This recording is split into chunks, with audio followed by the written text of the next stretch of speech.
Twins News Time 751. Let's get you where you need to go with Greg Rice. Here's what you need to know about the bridges and tunnels out of the Bronx and into Queens. Go to the Throgs Neck. Queensbound side of the RFK, right off the span, a crash in the left lane. Queensbound to Whitestone, also getting worse. Citybound George is fine. Harlem River Drive in a couple of minutes off the Cross Bronx. Worst of what's left. Lincoln and Holland, no more than a few. The Brooklyn-bound Brooklyn Bridge, also slow out of Lower Manhattan. Right where the Southern State Belt and Cross Island come together, all roads are messy. Eastbound Belt is bad from right around Springfield Boulevard. Westbound Southern State loaded from Fletcher Avenue. And the Cross Island slows south from UBS. It's all because of a truck that sneaked into the area and never should have been there to begin with. Long Island, eastbound LI at Roslyn Road. A couple of middle lanes out with a crash. The standstill from New Hyde Park Road. Stay with the eastbound Northern State Parkway instead. Southern State eastbound, that ride's in pretty good shape. Greg Rice, 1010 wins at 92.3 FM.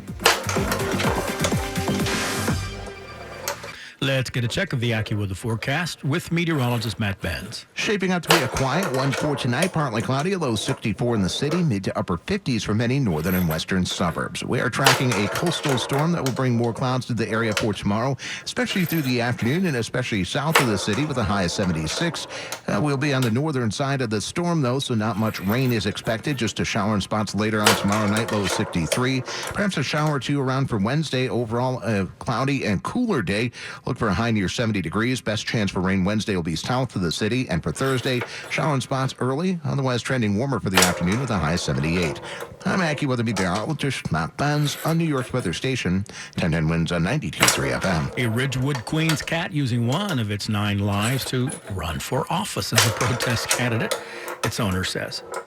Saying it's more about bringing attention to being fed up with conservative politics, saying people have a lot of needs that are not being met. Raquel Namouche is campaign manager for her Leo Manouche, also known as Leo the Cat 9.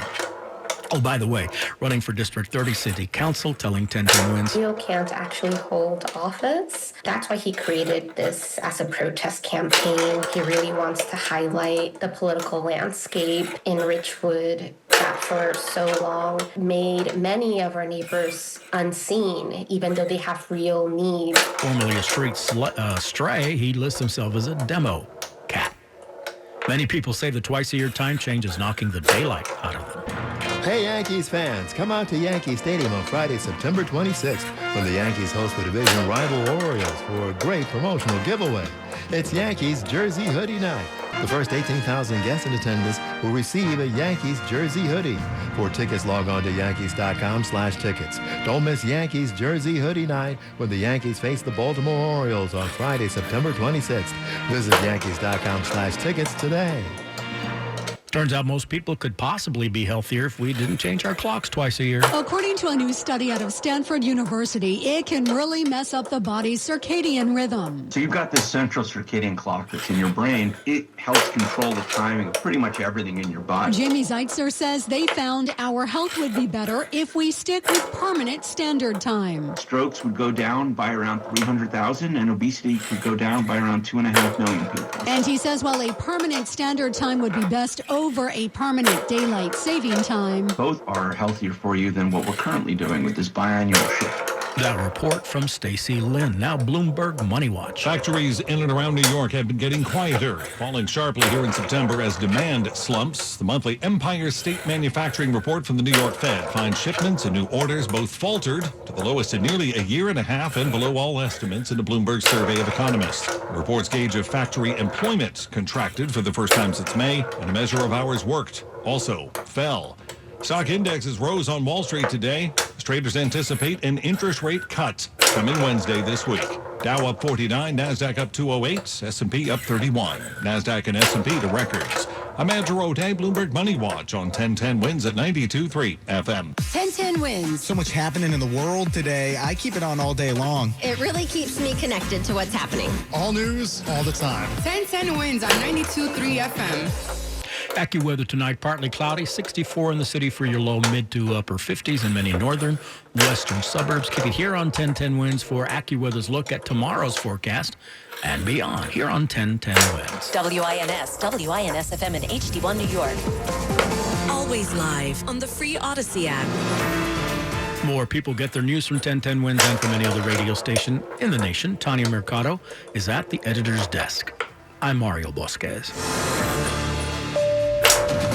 All news, all the time. This is 1010 Wins at 92.3 FM, New York. Good evening. Mostly cloudy, 73 degrees at 8 o'clock. I'm Paul Murnane. Here's what's happening. A teenager is shot in the leg. It's a police-involved shooting tonight in East Harlem. Police describe elder rage in the Coney Island nursing home. An 89-year-old is dead. A 95-year-old is blamed. That's a sigh of relief we heard as the Long Island Railroad unions are looking to the White House for contract mediation, so there's no strike, at least for now. Governor Hochul talking tonight about why she's backing Zora Mandani in the race for mayor. I have an attitude, a can-do attitude. Reaction from the other candidates and reaction from Andrew Cuomo just in. That's straight ahead. $500 for passengers for delayed flights. That's one idea on Capitol Hill tonight. The Yankees are on the road against the Twins. The Bucks meeting the Texans. The Rangers host the Chargers in the NFL tonight. Partly cloudy, and we're down to 64 in the city tonight, and mid to upper 50s in the burbs north and west. Wins News Time 8:01. Let's get you where you need to go right now. And here's Andre Farrow. Let's go to Queens. We have delays on the eastbound side of the Grand Central Parkway. Right around Steinway Street, you're tapping the brakes. So if you're using the Triborough Bridge into Queens, you're going to be dealing with that slowdown heading eastbound and heading towards LaGuardia Airport. In Brooklyn, look out for slowdowns on the westbound BQE right around Flushing Avenue. And the Brooklyn Bridge, Brooklyn bound is slow. Eastbound, you're slow by Atlantic Avenue. I get it. What else is new there? Now, if you're traveling across the crossings, here's what you need to know about the bridges and tunnels. Wide open at the inbound George Washington Bridge. The road work hasn't gone in just yet, and we'll let you know all about that, obviously. The outbound George, go in 15 minutes. Lincoln and Holland tunnels are in very good shape. We have big delays in Connecticut. The road work has begun on 95 northbound, right around exit 3, Arch Street, and heading up towards Stanford, exit 8. And then you have southbound delays as well. And road work on the northbound side of the Merritt Parkway over by Round Hill Road, all the way up to Route 7. You'll need that extra time. Here's what we see on Long Island's Big 3. We have a stall on the eastbound LIE right around Glen Cove Road, but the northern and southern look promising. Andre Farrow, 1010 Wins at 92.3 FM. Developing story we're following tonight here at 1010 Wins. A teenager has a gunshot wound in the leg after a police-involved incident in East Harlem. The early word is that the teen was shot in the left leg at 221 East 123rd Street. This happened around 5:30 p.m. Taken to Harlem Hospital, his condition unknown. Police say they are seeking others in this incident. So keep it here for all the further details. 1010 Wins reporter Mary Lynn Buckley heading to the scene, and we'll have more a little bit later on. Police say a violent death at a Coney Island nursing home seems to be a case of age and rage. Police are investigating after an incident at Seagate Rehab and Nursing Home in Coney Island. They say that a 95-year-old woman had an argument with an 89-year-old woman, both of them patients at the rehab. And that's when sources say the 95-year-old lost her temper and hit the 89-year-old woman with a heavy metal object. That 89-year-old woman was rushed to NYU Langone Brooklyn Hospital, where she was pronounced dead. So far, no charges have been filed, but police do confirm that this incident happened inside of the nursing home. Mary Lynn Buckley, 1010 Wins on 92.3 FM in Coney Island. If it's possible, it was a less stressful ride home for riders on the Long Island Railroad today when they learned that the unions, who had threatened to strike as early as Thursday, have decided to take their contract standoff with the MTA to the White House now. The move by the unions means a strike wouldn't happen until May. Jim Lewis, the national vice president for the Locomotive Engineers Union, said they had the riders in mind. This request by the unions is a first, but we need to move the contract disputes to a settlement and still support the riding public that supports us. His is one of 5 LIRR unions pushing for 16% raises after the railroad's largest union accepted 9.5%. Jim Sokolowski is with the Signalmen's Union. This is not greedy. The MTA can afford it. In a statement, an MTA spokesman said after months of radio silence, these outlier unions have finally admitted they weren't serious about negotiating. Marla Diamond, 1010 Wins on 92.3 FM at Penn Station. This college student had a smile on her face. She says she's relieved the LIRR strike isn't happening this week. Are you, upset, kind of panicking? How am I going to get to class? Yeah, I was. Thursday, my parents work. I don't have a car, so it's how am I going to get there? And the owner of Boxcar Burgers, which is a stone's throw from the Ronkonkoma train station, depends on the business of the commuters. That's good news. It just kind of keeps business as usual and keeps everybody happy. This man made a joke. Really? Oh, wow.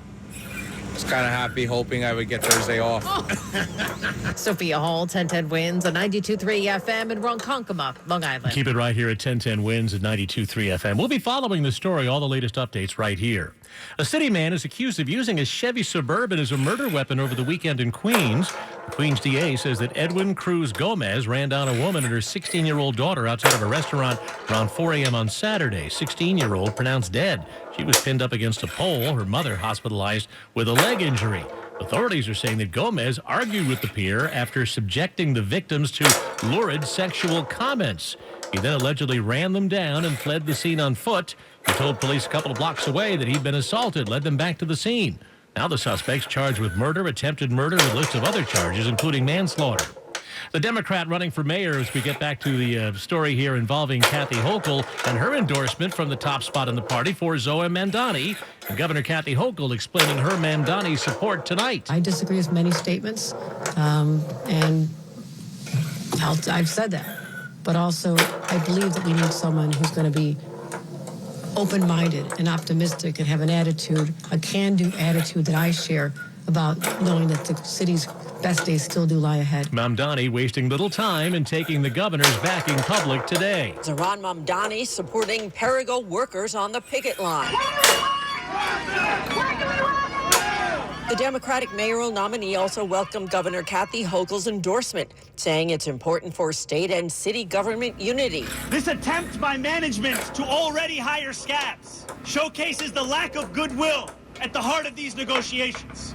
And in fighting back against an authoritarian administration that seeks to tear apart the very fabric of this city. Asked about President Trump calling him my little communist, Mamdani says it's clear Trump has a problem with the truth. Julia Papa, 1010 Wins on 92.3 FM. Republican Curtis Sliwa released a statement saying that the worst governor in America endorsed the worst candidate for mayor. He closes his statement, they deserve each other. And Andrew Cuomo with the raised eyebrows over the Hochul endorsement tonight. I am surprised because he has really extreme positions, right?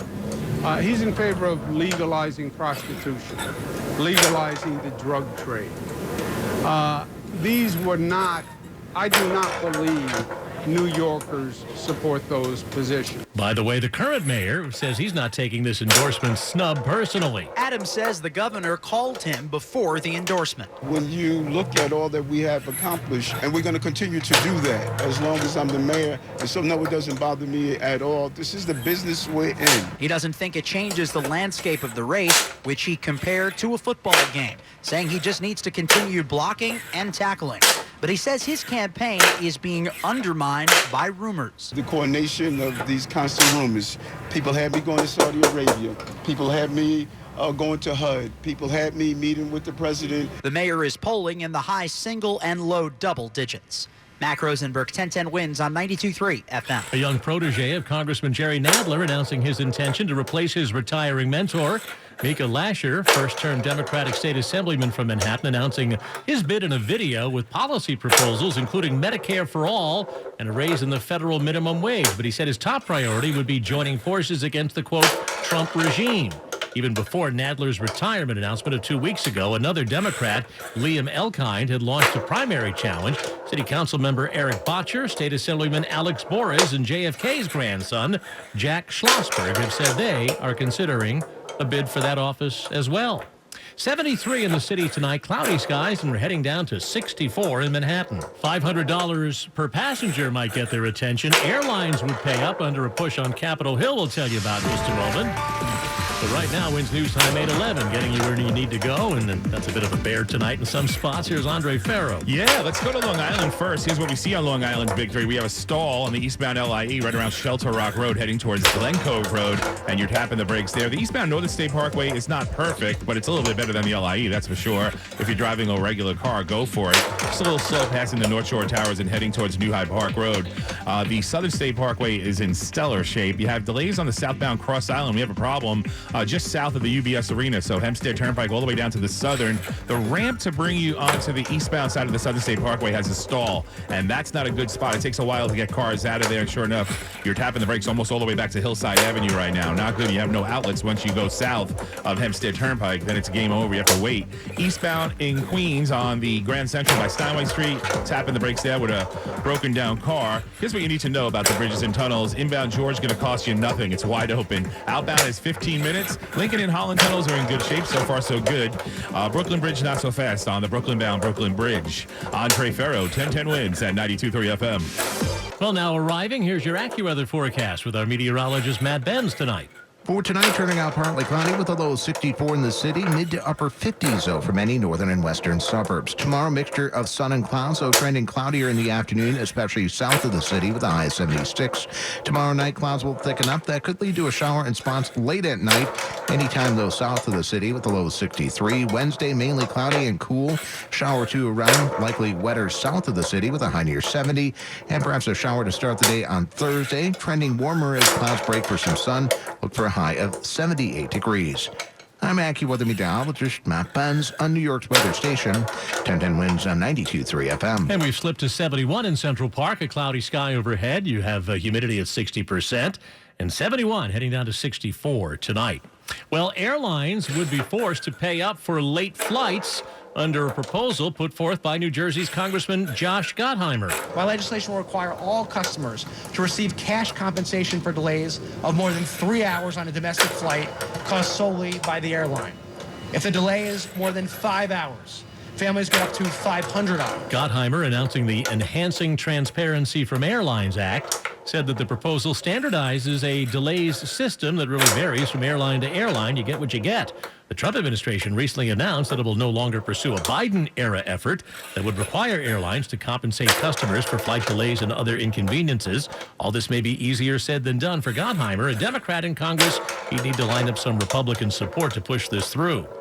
Thanks but no thanks from the City Parks Department to a Trump Organization bid to regain control over the Woolman Rink in Central Park. They refurbished it decades ago. The City.NYC says the department is moving ahead with a plan to renew an agreement that's been cut with related companies. Their deal expires next June. The Adams administration had announced the plan to put the rink contract out to bid, and that came on the heels of word that City Hall had turned down a $120 million offer from the Central Park Conservancy to operate the rink, and the Trumps had put forth a bid to try and regain control of the rink that they refurbished, as we said, nearly 40 years ago. The Golden Arches putting up big dollars in a campaign for healthier farming and ranching. McDonald's says it plans to invest $200 million over the next 7 years to promote regenerative agriculture practices on cattle ranches. Regenerative ag techniques are used to conserve water, enhance soil health, and reduce the need for synthetic chemicals and fertilizers. That's Jim Krasula. Other big companies, including General Mills, Nestle, Walmart, and PepsiCo, have also been investing in regenerative farming projects in recent years. The blueprints are out tonight for New York State's plan to protect kids using social media. A draft set of regulations to meet a law that was passed last year allows platforms to choose their own methods of age verification as long as they choose a system that has been proven to work. Companies would be required to immediately delete information gathered for age verification, or parental consent after it's used. That consent is required under the Safe for Kids Act, under the for access to algorithmic feeds and overnight notifications. They need mom and dad's okay. A period of public comment on the rules closes on December 1st. It seems that Washington and Beijing are moving closer to a deal on ownership of TikTok here in the U.S. Following talks with Chinese officials in Spain, U.S. Treasury Secretary Scott Bessent made this announcement. We have a framework for a TikTok deal. The two leaders, President Trump and Party Chair Xi, will speak on Friday to complete the deal. It comes after President Trump posted on social media a deal was also reached on a certain company that young people in our country very much wanted to save, but the Trump administration is not offering any specifics. That's Erica Brown reporting. The next stop is Qatar for Secretary of State Marco Rubio following his meeting with the Israeli Prime Minister. The meeting comes amid tensions over the Israeli strike on Hamas leadership in Doha, which killed 5 lower-ranking Hamas officials. Rubio met with families of the Israeli hostages during his Israeli visit. The estate of Jeffrey Epstein has turned over additional documents to a House committee. That includes a previously blacked-out name from Epstein's 50th birthday book, according to NBC News. A group of more than 20 survivors has signed a letter urging Republicans to back efforts to release all of the Epstein files. The Epstein survivors urge the Republican caucus leaders to stand up against abuse of power. They cite President Trump calling efforts on their behalf a hostile act and a hoax. We are not a hoax, they say. We are mothers, daughters, sisters, friends, and wives. They write, remind us that America is the country that we thought it was when we were little girls, before we were let down repeatedly by our own government. That's Chuck Sievertson reporting. 71 cloudy in the city, heading down to 64 tonight. We'll check your top stories and the traffic story on this Monday in just a moment. All news, all the time.